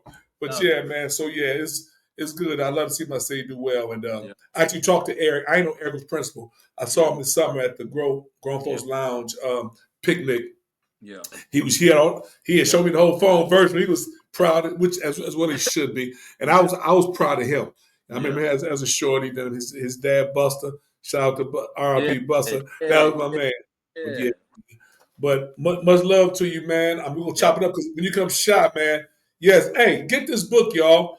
It ain't no thick, crazy like $150 book. It's a rather economical book. Some of y'all spend more money at the casino. yes. Some of y'all want to spend more money at Starbucks. So, hey, get the book. Get It's the a book. blessing. It's a blessing too. Great Audio stock. is coming out the first of the year. Working on the audio, so the audio. Yes. Audio is huge. Please support the book. It's amazing. It's changing many men and women lives. Yeah. So many women have purchased the book as well for their husbands, their sons, their nephews. So it's truly being a blessing to all walks of life of men. And I truly support your giving in the book. Please, my email is at the front of the book. Once you read the book, please send me an email. So many others have. Give me your honest feedback on the book. Yeah. People are already asking on when your book 2 coming out. I'm trying to work on book 2. Yeah. It's gonna be a little bit more deeper and harsher than this. Yeah. Because at the end of the day, that's the day we're living in. We got to be honest and transparent and be honest with people, man, because we're living in a time right now, man, where there's a great falling away, man, and people need help really, really bad. Yes. Really, really Yeah. bad.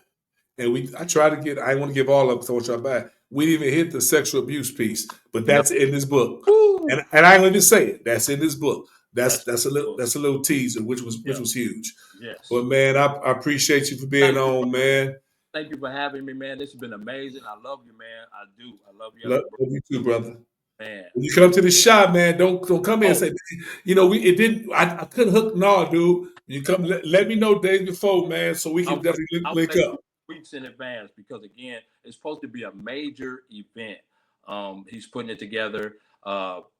I tell you on the phone, his assignment that they have given him as a Chicago police officer, man, it is something. And I Yeah, don't say it live what he's doing, but what he's in right now, man, it's very, very, it's something. And as you know, Chicago is one of them cities where a lot of killing happens, yeah, a lot of people go missing and stuff like that. So he's really in a pickle at the end of his career because he was thinking about retiring at the end of his career. But because he's so valuable to the police department, he's made so many waves from a positive standpoint. They put him on this task among other good. officers to carry out a specific thing to get things changed around. And man, I'm telling you, he gonna need your prayers and support. But the thing he's doing now, what he's trying to put together with men and young men, he's trying to really do it big, put it out there live and all that. So I would definitely let you know so you For can be sure. part of it. I already told him. I said, yeah, man, my brother's already there. I told him about you, so it's gonna be something. It's gonna be Oh, something. definitely. I definitely would do that. Like I said, 'cause I did something not too long ago. One of Yeah, my partners made sergeant for the CPD, and we yeah, had a little forum showing how young brothers yeah. how they should react when they stop a cop. And he trying to get a cat. He got a book just on how to react as a cop. So because our Man, young brothers need to know. they do. And yeah, because like we Yeah. know, I don't get harassed anymore. I'm an old cat now, but I got some stories, I know man, you do. with guns to my head by the police I for know you. doing nothing. So I Yes. think it's an awesome thing. But give the family love. I see your little grandson. Hey, do your thing. Put that rock in his hand now. Oh yeah, he So gonna play it's gonna be right hand or southpaw. Is he lefty Dad is like a you? football player though, so Okay. he gonna play both. He Okay, gonna play, yeah. Don't put all his eggs in the basket. Let him because I do all know that. his jumper gonna be wet just like his grandfather. I think you lost yours, dog. I think you lost your J Nah, it's still there, bro. It's still there. for sure. Much love to you, brother.